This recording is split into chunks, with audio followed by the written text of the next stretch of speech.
Good morning, everybody. Welcome to the Adult Bible Class. Good to see you joining us today. Brand new year. Happy New Year.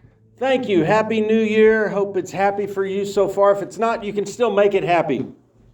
You've still got time to make it a happy new year. And look at this. We've got a happy lesson today. I supercharged it to, I put as much as I could into the title. Israel's restoration from exile back to the promised land begins today. So that exile didn't take too long, did it? Only 70 years. It wasn't too hard for us, was it?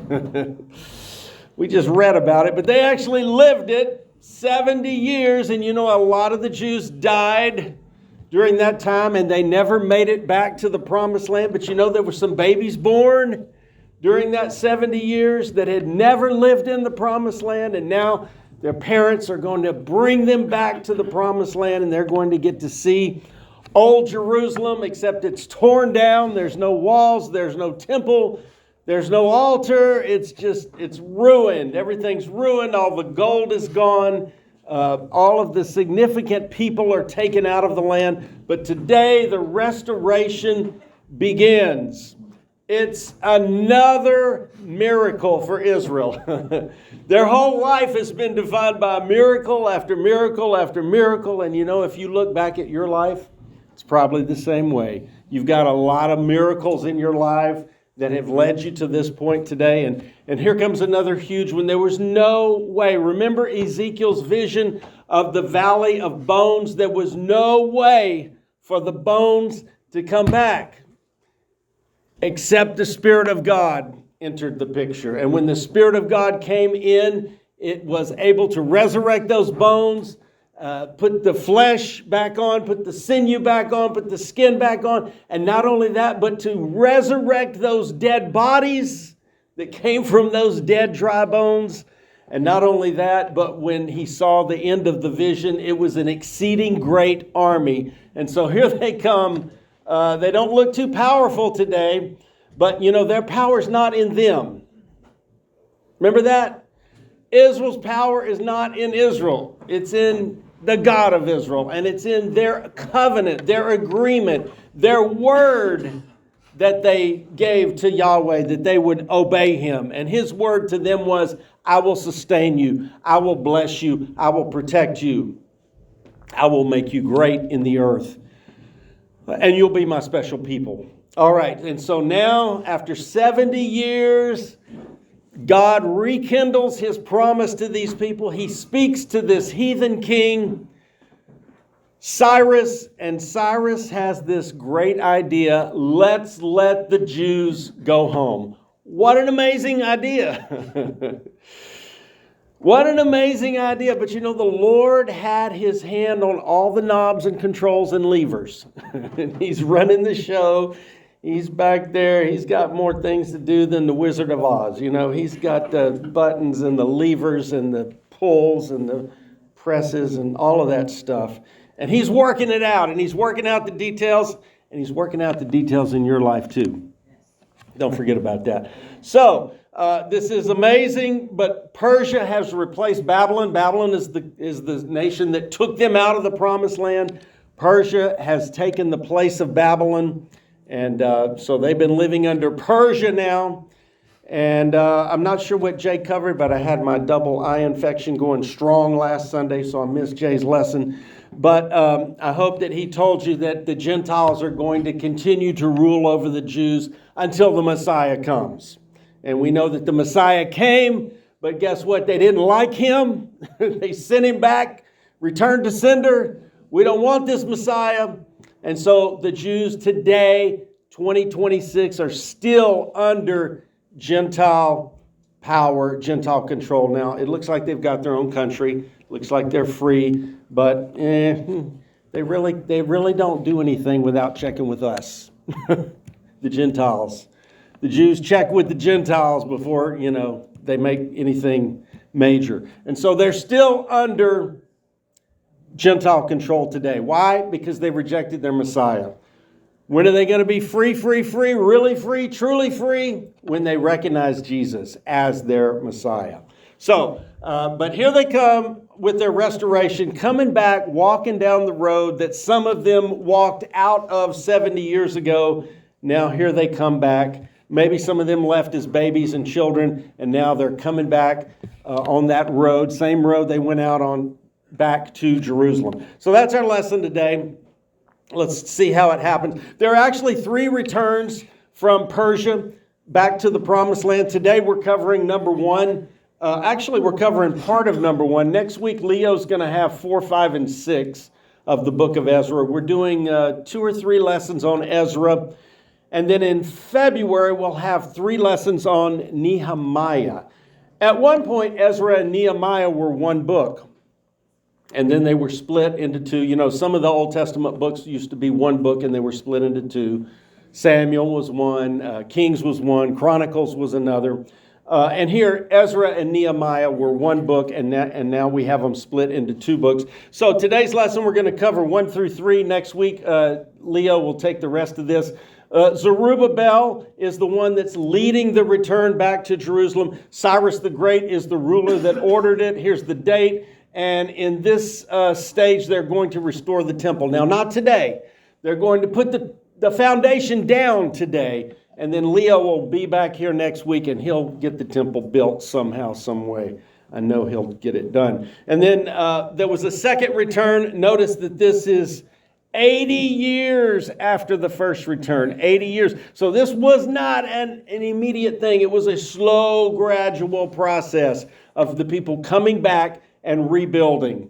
And so it took quite a bit of time. The second return was led by Ezra. It's in chapters 7 through 10 of his book. And this is when they renewed the covenant back with the Lord. And then on the third stage, we'll talk about this, I'm sure, in February when we talk about Nehemiah. But Nehemiah led the third return. Notice this is 13 years after the second return. So what is that? 93 years. So almost 100 years from the time they started coming back till they had the third phase of the return. When they finally built the walls, until they built the walls of Jerusalem, there was no stability, there was no security. They could not reestablish their wealth because there was no protection for the wealth. And they really didn't have the entire community working at that time. So it took about 100 years, almost 100 years, for everything to get rebuilt and redesigned and put back in place, and society began to function normally again. So it was quite a process for them to come back and rebuild an entire nation. It took almost 100 years. So today we're talking about the beginning of the restoration, chapters 1 through 3. Here's a quick overview of the first 3 chapters of Ezra. We're going to cover these 3 chapters today. In chapter 1, God stirs King Cyrus, a pagan king, but he does fear the Lord, and he does speak highly of the Lord. He has his own gods, but he still recognizes the God of the Jews. And he said it's time to let the Jews return back and rebuild their city. And he specifically says, let them go back and rebuild the temple of their God. And so that is what they did first, because that's what they had permission to do. And so that's what they're going to do first. And look at this. Remember Nebuchadnezzar when he came and ransacked Jerusalem and laid siege to it multiple times, and he took people out, and he took the treasures out, and he took the gold out of the temple, and he took the vessels of gold out of the temple. Look at this. Cyrus says, go get the vessels of the Lord, Yahweh, bring them out of storage, and send them back to Jerusalem with the Jews. Wow. Another miracle. God kept all of his holy articles from the first temple. He kept them in storage, in secure storage in Babylon, which turned into Persia. And now this Persian king Cyrus said, send the vessels of the Lord back to Jerusalem, and you Jews go back and begin to build the temple of the Lord again. Amazing. It could have not been done without the Lord moving upon Cyrus. And in fact, the Bible says that the Lord stirred up Cyrus to do this. In chapter 2, there's a census of the families that returned, a list of some of the priests, and a list of some of the Levites that returned. And some of the priests' lineage was lost, during the 70 years in Babylon, and so that priestly line was removed. Some of the families of the Levites were disqualified because they could no longer prove their lineage back to Levi. And in chapter 3 today, we'll finish up with the altar being rebuilt. The first thing they built when they got back to Jerusalem, not the temple, the altar. They began offering sacrifices and worshiping the Lord. Then they laid the foundation of the temple. And then there was both joy and weeping during the restoration process. And we'll talk about that at the end of our lesson today. So here we come, but let's go back just a little bit to a couple of the prophets, Isaiah and Jeremiah, because the Lord knew from the beginning how this 70-year exile period was going to work. It wasn't the end of Israel. It was just a disciplinary period. Remember, they were living in a covenant estrangement time. The covenant was put on hold. The kingdom was put on hold. There were no more kings of Israel after they went into Babylon. All right, so back to Isaiah. He prophesied about this 70-year exile. Let's see what he said. It is I, this is the Lord speaking, this is in golden, so this is the Lord speaking, Yahweh. He says, it is I who says of Cyrus. Now, this is 100 years before the captivity happened, approximately 100 years.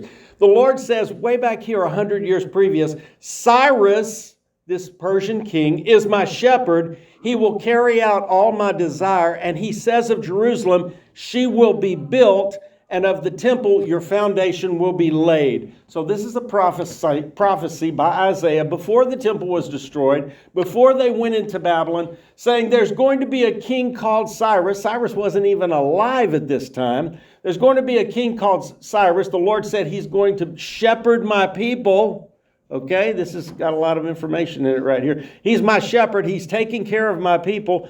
And he is going to say of Jerusalem, she will be built. Now, Jerusalem was built when this was prophesied, but then it was torn down by Nebuchadnezzar and the Babylonians. But here's the prophecy. Cyrus is going to rebuild Jerusalem and the temple. The foundation will be laid. So that was Isaiah's prophecy about what would happen. And they didn't even know who Cyrus was at this point, but they figured it out later.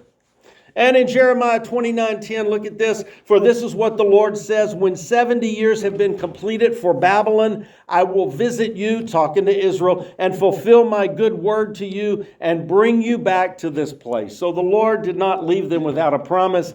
He said, you're going into 70 years of punishment in Babylon. When it's over, I will bring you back. I will visit you. I will fulfill my good word to you. God said, this is not the end.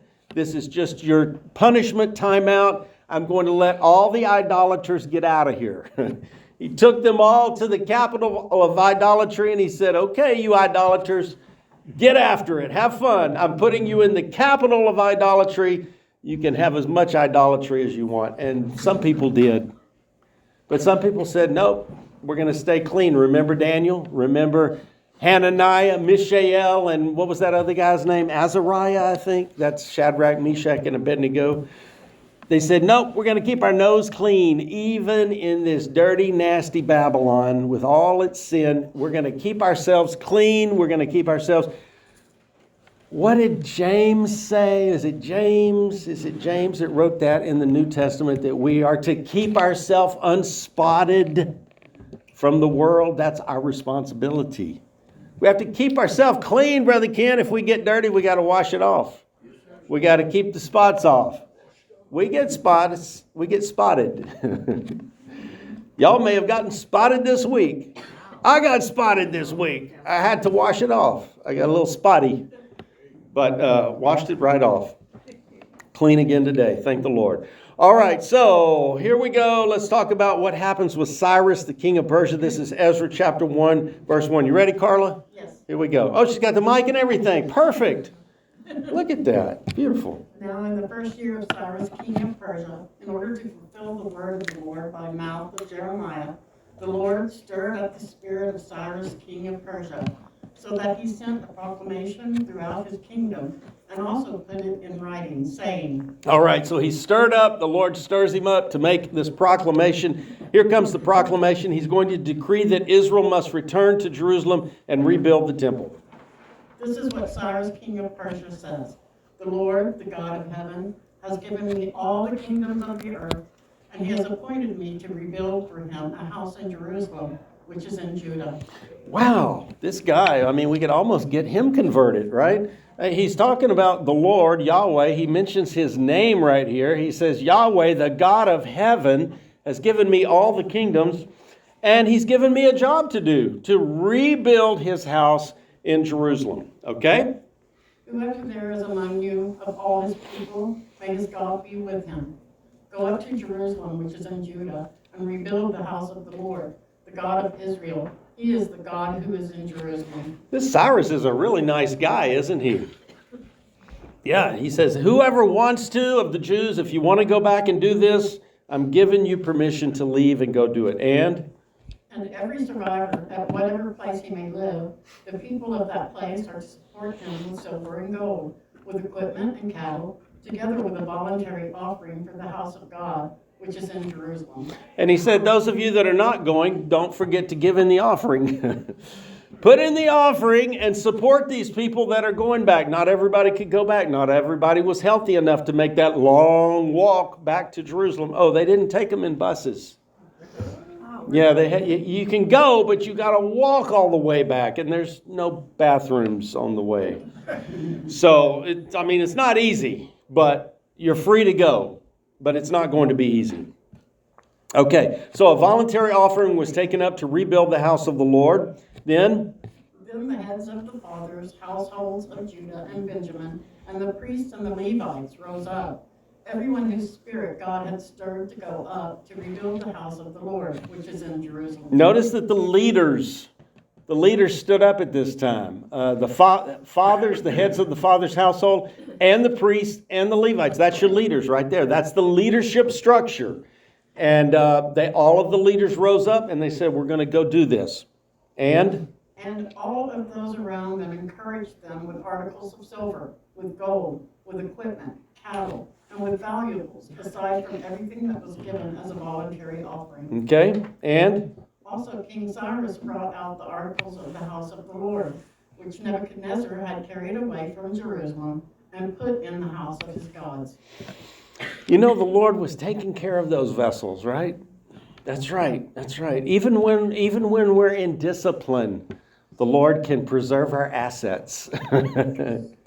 He can. He doesn't always. Sometimes losing your assets are part of your discipline.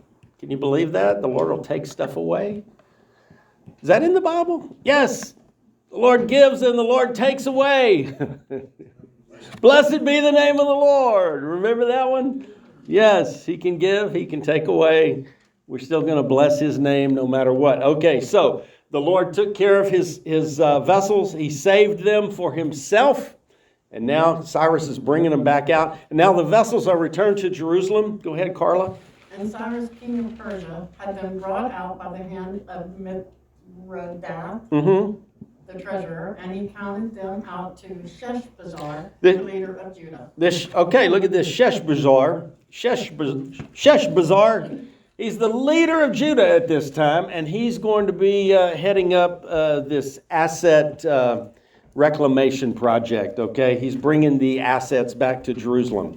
Now this was their number: 30 gold dishes, 1,000 silver dishes, 29 duplicates, 30 gold bowls, 410 silver bowls of a second kind, and 1,000 other articles. This is a lot of stuff that was just sitting there in storage. The Lord had it preserved. You know, if all of these vessels would have stayed in Jerusalem, they would have been pilfered. They would have been stolen by all the different people that came through looking for some freebies after the destruction. But no, the Lord had them all preserved. They were taken, they were stored, they were kept really nice.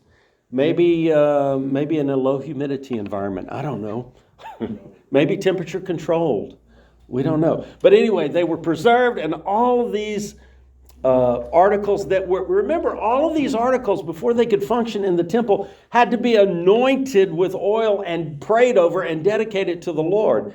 And the Lord took care of all of these vessels, just like he took care of the people. The same way that the Lord preserved the vessels of the temple, he preserved the people. Those that wanted to serve him, those that didn't want to be in Babylon, those that wanted to go back and serve the Lord in Jerusalem, the Lord preserved those people, just like he preserved the bowls and the dishes and the plates and all the articles. All the articles of gold and silver totaled 5,400. Sheshbazzar brought them all up with the exiles who went up from Babylon to Jerusalem. So that's a lot of carrying too. I had to carry a lot of stuff back. Okay, so this is all we're going to get out of chapter 2 today, because it's not a lot of great reading, but so this is what we're taking out of it. This is the census that was taken during the first return. The whole assembly totaled 42,360. This is just the first wave. Remember, there's going to be 2 more waves. One 80 years later, and then one 13 years after that. So 42,000 people returned under the first return. Male and female slaves also went with him, 7,337. Remember, slavery in the Bible is not necessarily a cruel thing. It's actually a way of preserving the poor people. People that cannot support themselves for whatever reason. Maybe they're handicapped. Maybe they're just not able, but whatever reason. Maybe they're infirmed. Maybe they're frail. For whatever reason, people would sell themselves as servants or slaves. Slavery just has a bad connotation because it's been abused. But the Lord allowed slavery to help the poor people, not to let the rich people take advantage of the poor people, but to give the poor people some way to live and survive and exist. And so slavery was allowed, but you had to treat your slave with love and respect. And there were rules over that. So there were 7,337 slaves that came back along with the 42,000. So where are we at? We're almost at 50,000 right now. And then 200 singing men and women, 736 horses. Look at this. I mean, we got some detail here. 245 mules, 435 camels. And do you need donkeys? 6,720 donkeys. Wow. All of that came back. All of that was saved. All of that was preserved. And all of that came back to Jerusalem under the first return. So that's a good chunk of people and animals coming back. So what is that? About, that's over 7,000, 8,000 animals or so. 8,000 animals and about 50,000 people, looks like. All right, so now we're moving on to chapter 3. And first thing that's going to happen when they get back, they're going to rebuild the altar of the Lord because they want to begin offering sacrifices and begin worship. Again, it's interesting that the worship and the altar came even before the temple. The altar was supposed to be in the temple, right? Well, I don't know. It's just interesting that they rebuilt the altar and began sacrificing to the Lord because it was going to take a long time to rebuild the temple. So rather than waiting another 50 or 80 or 100 years to rebuild the temple and not do any sacrificing, they said, let's get the altar built. And then we'll build everything around the altar.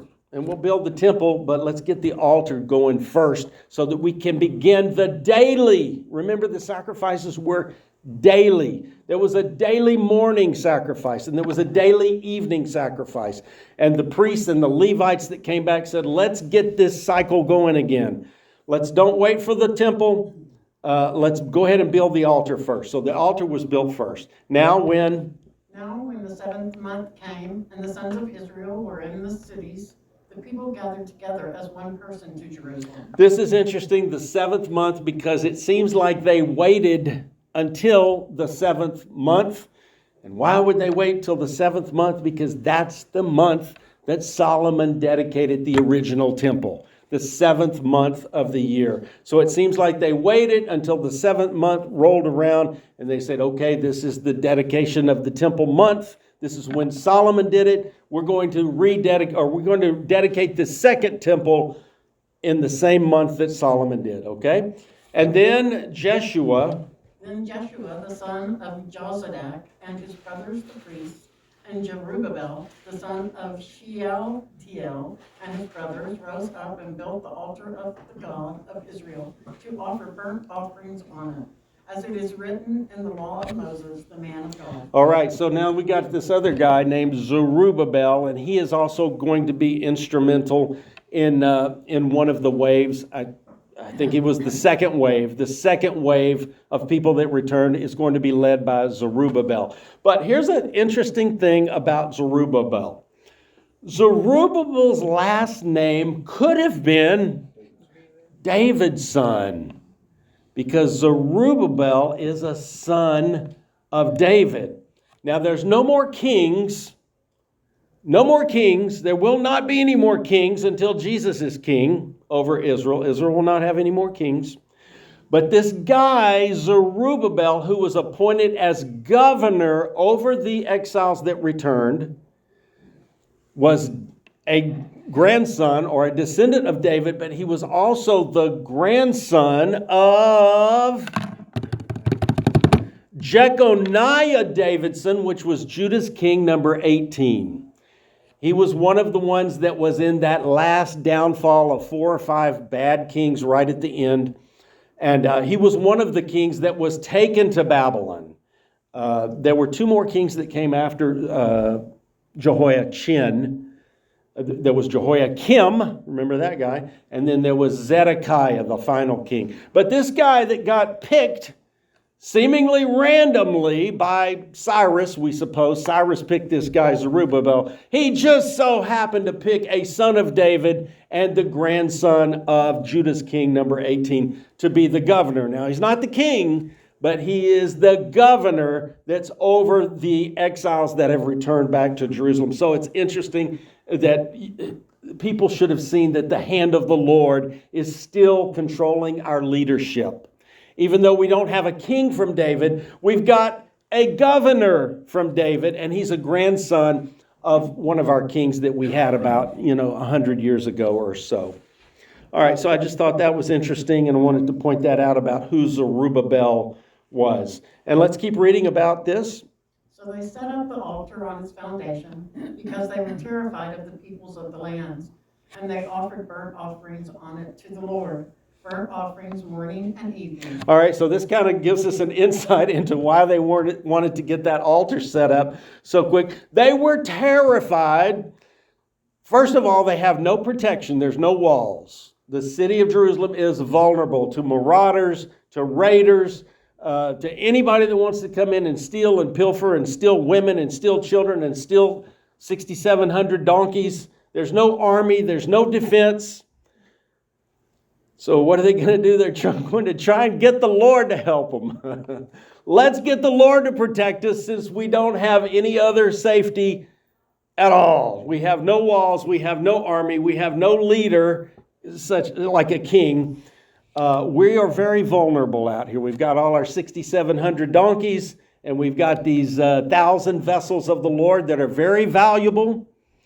And we need protection. We have no city here. We're just going to start with the altar because we're trying to procure the favor of the Lord and His protection. They were terrified of the people of the land. I would guess that the people of the land didn't want them coming back, because they could see down the road that if all of these Jews come back, they're going to take our land away from us that we have squatted upon for 70 years. So when they lost the promised land, they lost their claim to the land, so to speak. And people came in and stole whatever assets were left. And so the Jews that returned were terrified of the people around them. And so they said, let's get this altar going. Let's get God to help us. We're not out of the woods yet. And now they're going, after they get the altar going, they're going to reestablish the festivals of the Lord. Read this for us, Carla, please.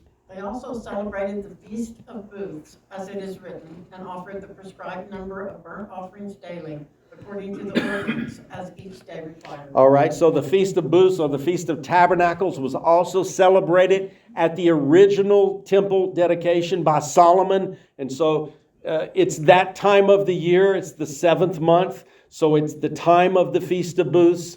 And they're going to celebrate that along with the Day of Atonement that goes right along with that feast. And afterward, there was a continual burnt offering, also for the new moons and for all the appointed festivals of the Lord that were consecrated, and from everyone who offered a voluntary offering to the Lord. All right, so before there's a temple, They've got the altar set up, and now they're reestablishing these feasts for the Lord, which also contain offerings and sacrifices. So they needed the altar in order to reestablish the feast. And they're trying to rebuild and restore their relationship with the Lord. They're doing what they can. Remember, they don't even know for sure that the Lord is going to come back and be with them. They don't even know for sure that the Lord is going to accept this new temple. That they're not going to know till they build it. And if they see a sign that the Lord accepted it. Like the first temple, remember they had a sign. There was a cloud and a bright light, and God showed up in a visible way. And they knew that they had been, that the temple was accepted by the Lord. But they don't know if the Lord's going to accept this second temple. It's going to be inferior to the first temple. In fact, we're going to read about that in just a minute. So they've got the festivals going again. They've got the daily sacrifice going again. But really, you know, they're still just struggling to get by. They're just trying to rebuild everything. And now the burnt offerings are going to resume. Go ahead and read this, please. From the first day of the 7th month, they began to offer burnt offerings to the Lord. But the foundation of the temple of the Lord had not been laid. Okay, so they hadn't even started on the temple yet. Then they gave money to the masons and carpenters, and food and drink and oil to the Sidonians and the Tyrians to bring cedar wood from Lebanon to the sea at Joppa, according to the permission they had from Cyrus, king of Persia. Okay, and now finally they're going to get to rebuilding the temple, but it's going to take a long time, and it's going to start with just the foundation.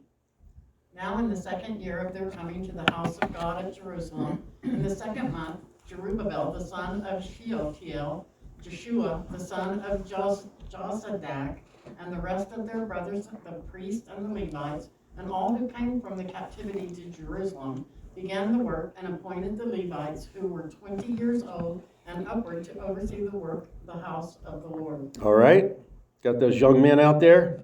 Then Jeshua, with his sons and brothers, stood united with Kadmiel and his sons, the sons of Judah, and the sons of Henadad, with their sons and brothers, the Levites, to oversee the work in the temple of God. All right, and now they're going to get the foundation poured. I don't know if they actually poured it or not. Do you think they poured it? Do you say that?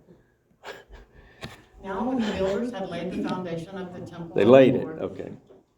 the priests stood in their apparel with trumpets, and the Levites, the sons of Asaph, with cymbals to praise the Lord according to the directions of King David of Israel. King David. They're going back to King David's design, okay? So they're getting all the musicians out. They get the Levites, they get the singers, sons of Asaph, got the cymbals. Don't forget the cymbals.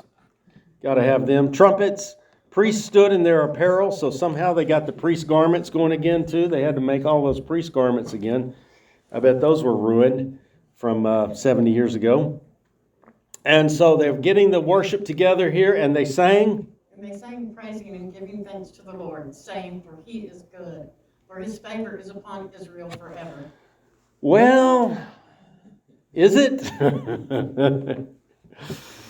Yes, it is. God is still good, even though they don't have any walls, they don't have a king, they don't have an army. They've lost so much. They've lost so much. It's really sad. It's depressing. We know why they lost it, right? They lost it because they couldn't keep away from idols. They couldn't put the Lord first. Now, there were some people that did. Don't forget, there's always a remnant that serves the Lord. There's always a faithful remnant. There's always people that are obeying the Lord and living conscientiously. But there was a lot of people that weren't. Just like today, look at our world. A lot of people are not concerned with the Lord. Some people are. You are. Thank you. God bless you. I appreciate you all. We're brothers and sisters in this. But they're praising the Lord that he's good and his favor is upon Israel forever. I guess they were thinking, at least we made it back. We have nothing, hardly. We've got these vessels. We've got these animals. We've got 40,000 people. Just a drop in the bucket of what they used to be. But the Lord is good, and his favor is still upon us. And all the people shouted with a great shout of joy when they praised the Lord, because the foundation of the house of the Lord was laid. All right, so finally they got the foundation laid, and that was exciting. We're on our way back. We're coming back, baby. We're coming back. It's going to take a while. It's a slow process, but we're coming back. And so now at the laying of the foundation of the temple, look at this. There's loud weeping and there's loud shouting for joy at the same time. What is this mixed emotion about?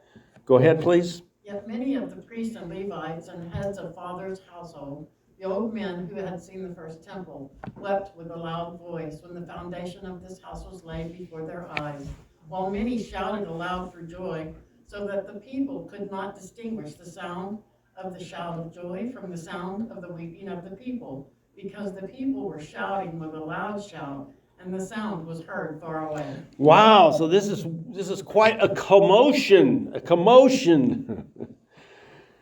There's two kinds of people here making a lot of noise. There's the old men that are crying. And why are they crying? Because it's never going to be as good as it used to be. It's never going to measure up to Solomon's temple. They're crying because we've lost so much. But the people that never saw the first temple, they were shouting aloud with joy. We've got a temple. They never had a temple. Some of those people that were born in Babylon that came back, they never had a temple of the Lord. And now they've got the foundation and they're so excited. We've heard about the temple. We've heard about the worship of the Lord. And now we have our own foundation laid. And the old men were saying, yeah, but it's not like it used to be. It's never going to be what it was. And they were right. It'll never be as great and as grand as Solomon's temple. But you know what? They're getting their temple back. The Lord is still with them. But it's never going to be the same. It's never going to be the same, but he's still with them. So there's been a loss. There's been discipline. There's been exile for 70 years out to the land of idolatry. But the Lord has brought them back miraculously. The Lord is giving them back the temple. The Lord has given them back the priesthood and the sacrifices. But it's never going to be the same. There's never going to be another king of David until they accept the real king of David. And they had a chance. They had a chance in the New Testament. That's what the New Testament's about. Their king came to them. And they said, you're not the king that we ordered. Some of them said that. Some of them said, I'm working on the Jesus Encounters, by the way. I'm so excited about my Jesus Encounters. This is an advertisement for the Jesus Encounters series coming up starting February 11th. I'll be teaching the second, third, and fourth Wednesdays of February, March, April, May. We're going to cover 12 lessons and 23 people that had a personal encounter with Jesus.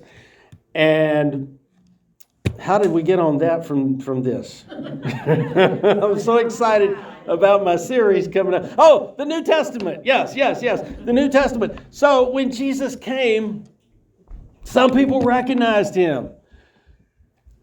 Blind men called him the Son of David. That was a messianic phrase. The Son of David was to be the promised King of Israel. And do you know there was a blind man that could not see, but yet he saw that Jesus was the Son of David that was promised to come into the world? So some people did know that Jesus was their king, and some people accepted him, but not too many.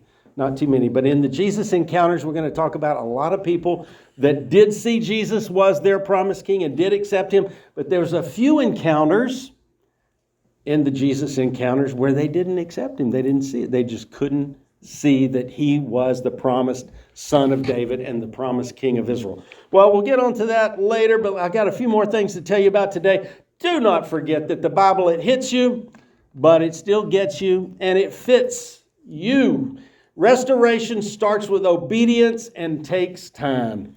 So this talks to us when we have a failure in our life with the Lord. And if you live for the Lord long enough, probably going to have a failure. I don't want you to, but you might have. And those of us that have had some major malfunctions in our life after we came to the Lord, I've had some major malfunctions in my life. You probably have too if you've been serving Him for very long. The restoration process is slow, but it starts with obedience. And the restoration process does proceed, and you do get restored. You do get restored when you come back to the Lord, but just like the Jews, there might be a little something that was lost that's never quite the same. That's what we suffer when we go away from the Lord, when we lose a little bit of our relationship with Him. Sometimes there are things lost that aren't brought back, but that's okay. The Lord still restores us completely, just like He restored the Jews completely. God can work through imperfect people. We see this all through the Old Testament and the New Testament. God works through imperfect people. Cyrus, he said, Cyrus is my servant. But you know, Cyrus was an idolater and Cyrus was an idol worshiper. But yet he still called Yahweh the God of heaven. God works through unbelievers and God works through imperfect circumstances. That's right. They were not supposed to be offering sacrifices without the temple, but they didn't have the temple. And they said, well, let's go ahead and get the sacrifices going anyway, because we want to worship the Lord, because we're terrified of these people here. We have no protection. What's that M word? Employ might be a good, yeah, I had another good word. It's like a 20-point word, but I can't remember. Employ. We'll go with employ. Let's employ the Lord. Implore. I think that's what it was. How do you know my words? Let's implore the Lord. Thank you, Phil. Let's implore the Lord to help us. Okay, and then finally, look at this. Joy and sorrow can coexist while you're faithfully obeying the Lord. It's okay that we have problems and sorrows, but don't forget your joy too. Keep your joy. There was shouting for joy, but there was also shouting over the loss of what they had lost. But, you know, we can't focus on what we've lost because it's lost. Don't focus on what you've lost because it's already lost. But focus on what you have. Focus on what remains. Focus on what the Lord has given you. All right, God bless you. Thank you for coming today. I'll see you next time. Leo will be here next week.